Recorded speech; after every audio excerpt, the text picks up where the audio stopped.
You seem bored. Yeah, kind of.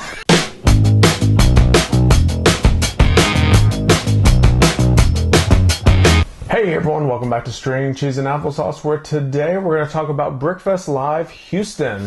So that's where we were this past weekend. It was the first Brickfest convention that I've ever been to. So I know a lot of YouTubers have been to Brickfest Philly, or Philly Brickfest. This is Brickfest Houston. It was significantly closer to where I live than Philly is, but it was still something that we had to travel and get a hotel and stay there for a while. So we're going to talk about kind of the whole event and what we thought about it. You want to talk a little bit about it? There's a lot of things. There are games. There's a big hot tub of red Legos. Yeah. 2x4. A hot tub of red Legos? Yeah. Or 4x2. So let's talk. Let's kind of start at the beginning. So we drove down Friday. So the event started. Friday morning. Right. So the event was open to the public Saturday and Sunday. So the setup day was Friday. So Friday. I, along with the rest of the family, brought the Lego City. You notice that it's usually set up back here. It's not here. I took my Lego City and we were going to display it there, or we did display it there. Yeah. And there was 2 other YouTubers there. There was Beatrice Bricks and Haley Bricks. So it was real fun meeting them and spending the weekend with them. There's some links down below if you want to see their channels. So Friday we set up and we met the Philly, or I guess the Brickfest crew. And then, we just kind of explored the city a little bit because there's really nothing else to do once we set everything up. Yeah. So Saturday was the first public day. When the doors opened, there's a lot of people coming in. There was a lot of people. It was a lot more people than I expected. Yeah. Now, what was cool about it was the convention center hall that we had was really, really big. So all of the play areas and display spaces had a ton of space between them. Yeah. So even though there was a lot of people coming in, there seemed to be plenty of room for everyone to play games. Walk around and do everything. So it was a ton of people, but they were spread out. So that was good. Let's talk about all the activities that were there. So you get to build a car and you can race a car and you win. But after you win, you can take a picture with it, or you can just let them take it apart. Yeah, so there was the build a derby car track. So it had four or 5 tracks. Was it 4? 4 tracks, and there was 5 lanes in each track. 5 lanes. Yeah, so there was basically 20 people building a derby car at once, and they would throw them all up there on the tracks and run one track at a time. Mm-hmm. That's the one thing, because the announcer, whoever was running the track, had a microphone on, and the whole time we were there, that's all you heard is, "Are you ready?" And they would run that track, and they'd holler out the winner, and it was so loud you could hear it pretty much over the whole. Set, let it rip. Yeah. Yeah, it's annoying. I kind of drowned it out after a while, but Brickanic, he kept saying, "Wow, I'm just going to hear that in my sleep all night." So that was pretty fun, the kids building race cars. Mm-hmm. There was the brick wall where you could just attach bricks. And you can make your own creation. Yeah. There was the video game area where you could play the Lego video games. There was Lego Jurassic World, Star Wars, Batman and Robin, and Avengers. Yeah, so they had an assortment of the Lego video games. It wasn't all of them. There's so 3 many on each room. Yeah. So there was 4-sided. 4-sided. And there was 2 or 3 TVs, 3 on each side. So there's a lot of gaming area. And there's a big hot tub of red Legos. Yeah, he calls it the hot tub. I call it the fire pit. It was basically the giant tub of red Legos, and there was 4x2 Legos. Yeah, or 2x4, however you want to say it. Same thing, 4x2 or 2x4. So 2x4 red bricks, and you know, kids, parents, grandparents, everyone was in there just building their imagination. Yeah, exactly. There was no instructions. There was nothing. It was just build with everyone, and there were some pretty cool creations and big ones. Yeah, and people made towers. People made pyramids. People made Star Wars stuff. There was guns. There was my favorite part of them, breaking them. Breaking them, yeah. Mm-hmm. So there was mini golf. Mini golf. There was the glow zone. Glow zone. That was pretty cool. And that's mostly all the games.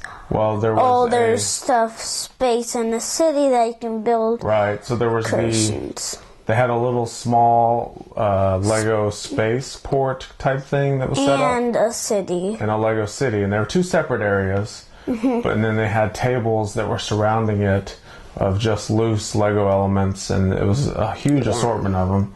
So you basically just built anything you wanted to add to the spaceport or to the Lego city. Yeah.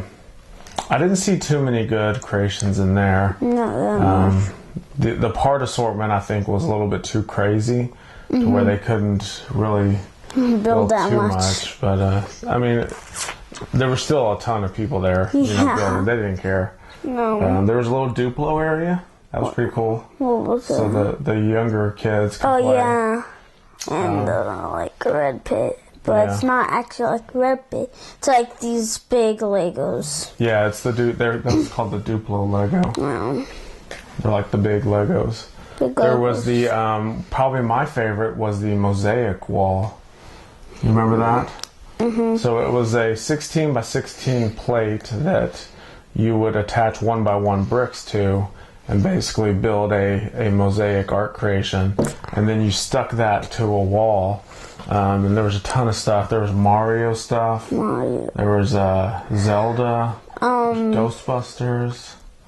Minecraft. I saw Adventure Time. There was superhero stuff. Fun. Yeah. I forgot. Pokemon. Pokemon, yeah. And they also had little instructions, like if you just wanted to build something for the instructions. A Lego face, a Lego house. Yeah. A cloud with lightning. A tree in the sun with a car on the road. Yeah, so there was a lot of stuff that you couldn't remember all the stuff because there's too much. There was a lot. But what I like to see... And there's like a sand thing, but I don't remember what it's called. It's like sand with like gray stuff. But I like to see all of the creations that people made just from their imagination. My favorite part was the big tub. You like the big fire tub with bricks?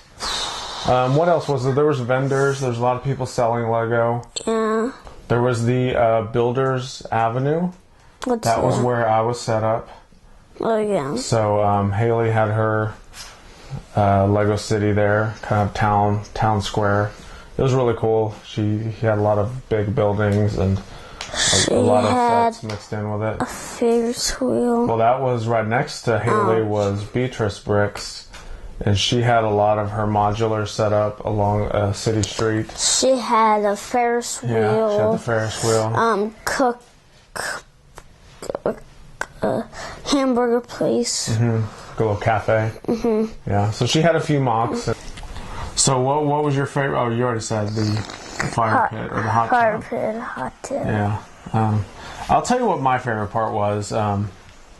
I really, really, really enjoyed seeing all of the kids' faces just light up whenever they saw my Lego City. You know, I geared the presentation of it more towards the kids, meaning I put a lot of recognizable minifigures all throughout my city. So I had a lot of superheroes figures. I had Lego Friends. I had Teenage Mutant Ninja Turtles. I had some collectible minifigures that were recognizable. Star Wars. I had R2-D2. You know, I had just those. Oh, I had Groot and the Lego Movie guys. So I put all of these recognizable figures in there. And so when the kids were walking by, they just stopped, and all I heard was, "Oh my God, Teenage Mutant Ninja Turtles! Look, Lego Friends. It's the Craggle. Look, it's R2-D2, and look." I mean, they were just Lego Friends and everything. It became like each time one of those kids went by, it was like a minute or two of I Spy thing where they were finding all the little hidden figures throughout the city. Yeah. So that was really cool. Yeah. So, I mean, closing thoughts, you know, I do want to give a huge shout out to all the crew that was running Brickfest Live. There was Clutch, there was Chad, there was Cookie, there was Maverick, and you know, all the ladies there that were helping, and there's a lot of volunteers. When you look at the size of this thing and the amount of people that they were hosting, it is nuts thinking how well that they did to pull this show off. You know, there really wasn't many issues at all. That it was extremely organized. Well, people kind of got lost. Well, there was a few lost kids or lost parents, you know, throughout the show, but not very many. But I'm just saying, logistics and the way that everything was laid out and the way that it was clearly thought through and presented and ran. They did an excellent job. When we showed up on Friday and set everything up, I mean, we were done, and it looked like they had 2 more days worth of setup to do. You know, I didn't think they could do it, and we showed up Saturday morning, and it was perfect, ready to go, and Saturday just went off. You know, from what I can tell, it went off without any issues. Now, I don't know what goes on behind the scenes or what. It just flowed really well. So they did a great job, especially considering it's just a handful of them running the show. It kind of boggles my mind. Yeah, so that's really it for closing thoughts. So yeah, so I can't wait to do it again. I'm definitely, you know, next time Brickfest comes to Texas, and of course I'm gonna do Philly, which is in a few months, so that's going to be fun. So hey, this was a long video. Little one needs to go to bed. He's getting tired here. Appreciate you guys watching. If you want to check out the people that I was displaying with, there's a link down below. Check out their channels. Also, I'm just going to put a really big, long, uncut video of all the stuff that happened throughout Houston. It'll be on my channel. It's just kind of raw footage, so you can just kind of try to get the experience yourself. But you know, this video is more or less the long rambling explanation of everything we saw there. So make sure to check that out in my other videos. And yeah, we'll see you in Philly, and we'll see you in my next video.